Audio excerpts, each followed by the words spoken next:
Shalom sahabat sinar kasih, kembali kita mendengarkan kebenaran firman Tuhan dengan tema Fokus pada Tujuan yang terambil dalam kitab Ibrani 12 ayat 2. Beginilah firman Tuhan, marilah kita melakukannya dengan mata yang tertuju kepada Yesus yang memimpin kita dalam iman dan yang membawa iman kita itu kepada kesempurnaan, yang dengan mengabaikan kehinaan, tekun memikul salib, ganti sukacita yang disediakan bagi Dia yang sekarang duduk di sebelah kanan takhta Allah. Sahabat sinar kasih, banyak video mengenai kelucuan tetapi juga kecelakaan yang terjadi ketika seseorang tidak fokus. Ada yang melenceng dari jalan dan jatuh ke got atau sungai. Namun ada pula yang mengalami kecelakaan fatal karena mengemudi sambil menggunakan handphone. Kita semua sebaiknya fokus dalam melakukan segala sesuatu agar diperoleh hasil yang optimal.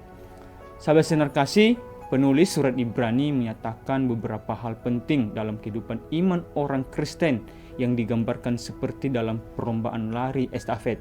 Untuk bisa tampil sebagai pemenang, pertama-tama ia harus percaya bahwa ada sesuatu yang lebih baik yang Allah sediakan baginya. Ibrani 11 ayat 40a.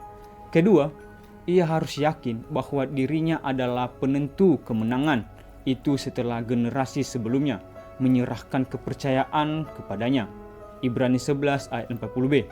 Ketiga, ia harus juga sadar bahwa banyak orang yang menyaksikan keberadaan dirinya. Keempat, ia harus menanggalkan segala beban dan dosa yang begitu merintanginya. Ibrani 12 ayat 1. Dan yang kelima, ia harus fokus dengan mata rohani yang mengarah hanya kepada Yesus Kristus. Sahabat sinar kasih, dalam menjalankan pekerjaan atau bisnis, dalam studi, dan dalam pelayanan pun kita harus fokus pada tugas yang dipercayakan kepada kita. Hati-hati dengan banyaknya godaan yang mengakibatkan distraksi, yaitu membuat kita menyimpang dari yang seharusnya. Memainkan game di saat studi, atau bekerja, atau beribadah, menggunakan handphone saat berkendara, dan sebagainya. Apabila kita fokus pada tujuan, maka kita terluput dari bahaya dan dapat bekerja lebih efektif dengan hasil yang lebih baik. Tuhan Yesus memberkati. Tak terbatas kasih-Mu, sungguh ku bersyukur.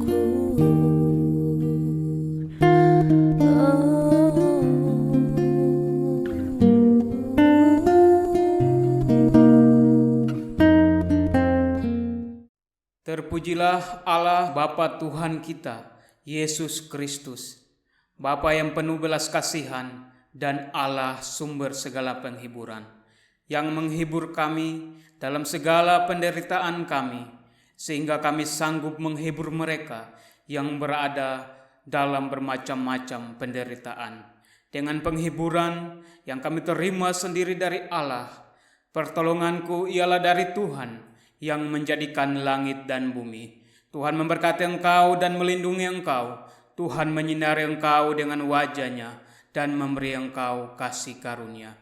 Tuhan menghadapkan wajah-Nya kepadamu dan memberi engkau damai sejahtera. Amin. Ku beri syukur hanya bagi-Mu. Terima kasih Yesus.